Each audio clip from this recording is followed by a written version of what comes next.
Assalamualaikum warahmatullahi wabarakatuh. Baiklah, kami dari kelompok 2 ingin mempresentasikan hasil observasi kami di Miss Al-Hidayah Kota Jambi. Kelompok kami yang berjumlahkan 4 orang, yang di sebelah kanan saya yang bernama Siti Aisyah, dan sebelah kiri saya Widya Dwi Febriani, dan saya sendiri Sirwi Nur Hanifah, dan ada satu lagi teman kami yang berhalangan hadir, yaitu Sukmarestu Armadika. Baiklah, adapun hasil observasi kami yang akan disampaikan oleh Saudari Widya, dipersilahkan. Dari hasil pertanyaan-pertanyaan yang kami tanyakan kepada Bapak, yang pertama, apa saja perangkat pembelajaran yang digunakan Bapak? Yaitu perangkat pembelajaran yang Bapak gunakan tentu yang pasti adalah silabus dan RPP. Adapun perangkat pendukung lainnya seperti Prota, yaitu Prota tahunan, Promes, yaitu program semester, dan buku absen, dan buku jurnal, dan buku penilaian. Yang kedua, apakah Bapak mempunyai silabus dan berapa kali Bapak melakukan pemutahiran silabus ini? Iya, ada 5 tahun sekali. Yang ketiga, apakah Bapak mempunyai RPP dan berapa kali Bapak lakukan pemutahiran RPP ini?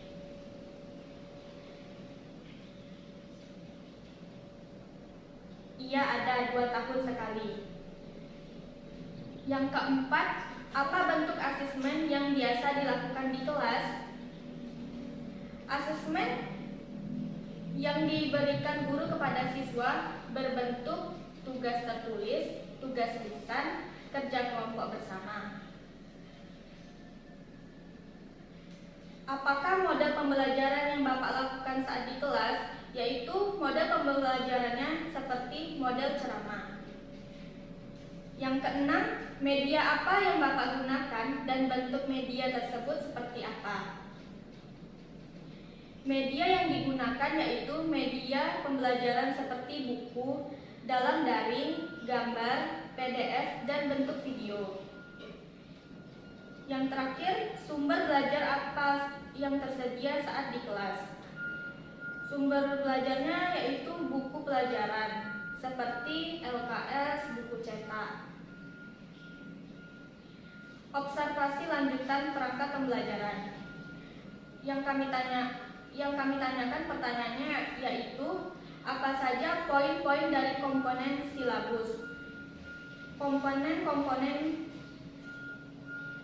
yaitu seperti identitas media pembelajaran, identitas sekolah, kompetensi inti KI, kompetensi dasar KD, indikator pencapaian kompetensi, materi pokok, pembelajaran, penilaian, alokasi waktu, sumber belajar. Yang kedua, apa saja poin-poin dari komponen RPP? Yaitu yang pertama tujuan pembelajaran, yang kedua langkah-langkah pembelajaran, yang ketiga penilaian pembelajaran. Apakah asesmennya divalidasi atau tidak?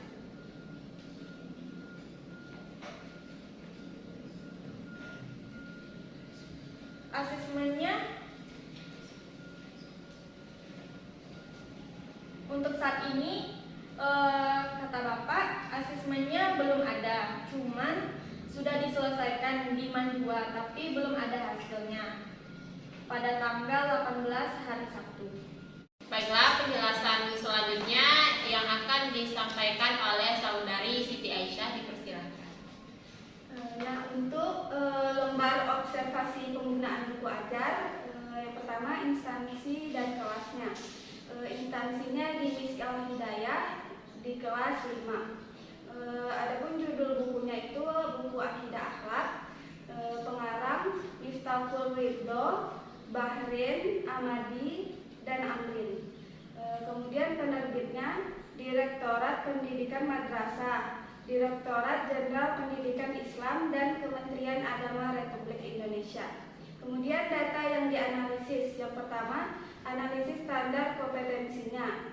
Kompetensi inti KI 1, menerima dan menjalankan ajaran KI 2 memiliki perilaku jujur, disiplin, tanggung jawab, santun, peduli, dan percaya diri dalam berinteraksi dengan keluarga, teman, dan guru. KI 3 memahami pengetahuan faktual dengan cara mengamati, mendengar, melihat, membaca, dan menanya, berdasarkan rasa ingin tahu tentang dirinya, makhluk ciptaan Tuhan dan kegiatannya, dan benda-benda yang dijumpainya di rumah dan di sekolah. Kemudian KI 4 menyajikan pengetahuan faktual dalam bahasa yang jelas, sistematis, dan logis, dalam karya yang estetis, dalam gerakan yang mencerminkan anak sehat, dan dalam tindakan yang mencerminkan perilaku anak beriman dan berakhlak mulia. Kemudian poin kedua, kompetensi dasar KD.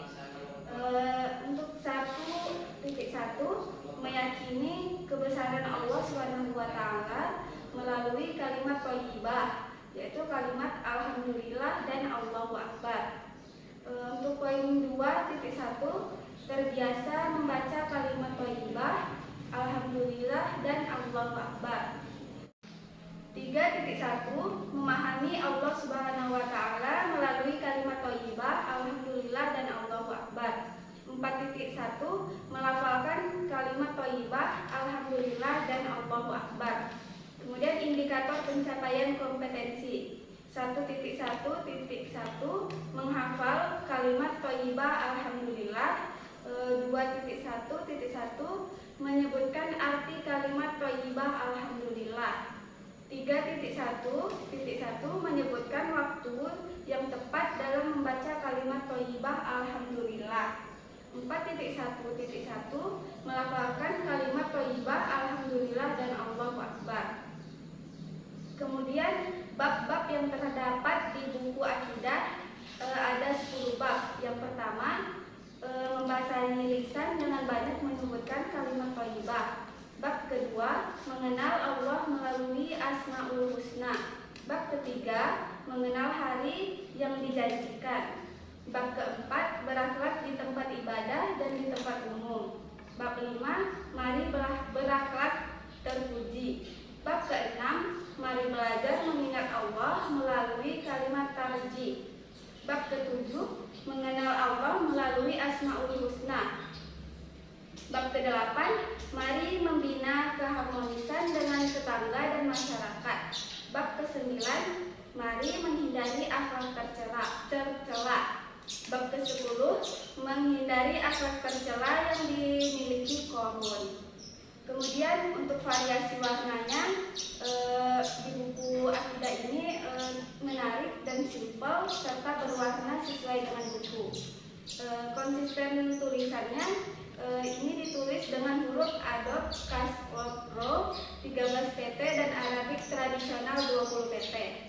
Untuk kesesuaian EYD dan nilai-nilai moral atau karakternya, penulisannya sesuai dengan EYD yang ada dan berkarakter. Kemudian membandingkan buku dengan buku yang lainnya. Nah, di sini pada saat kami observasi dan wawancara, kami di sekolah kami hanya diberikan satu buku saja, sehingga kami tidak bisa membandingkan buku satu dengan buku yang lainnya.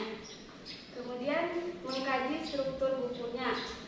Setelah kami menganalisis buku tersebut, kami melihat buku tersebut terstruktur dari judul, kata pengantar, daftar isi, judul-judul, serta materinya. Kemudian mengkaji kedalaman materinya. Materi yang ada di dalam buku akidah kelas 5 itu sangat cocok untuk kelas 5 dan standarnya sesuai dengan apa yang disampaikan guru, sehingga murid dapat memahami dan menerapkannya dalam kehidupan sehari-hari. Baiklah, demikian pemaparan hasil observasi kami. Adapun kesimpulan dari observasi kami pada di kemarin ialah berdasarkan hasil observasi dan evaluasi dari penelitian yang dilakukan di kelas 5 di RI Al-Hidayah, dapat disimpulkan penerapan metode talqinistik dapat meningkatkan hasil belajar siswa mata pelajaran akidah akhlak, serta metode yang digunakan ialah metode ceramah.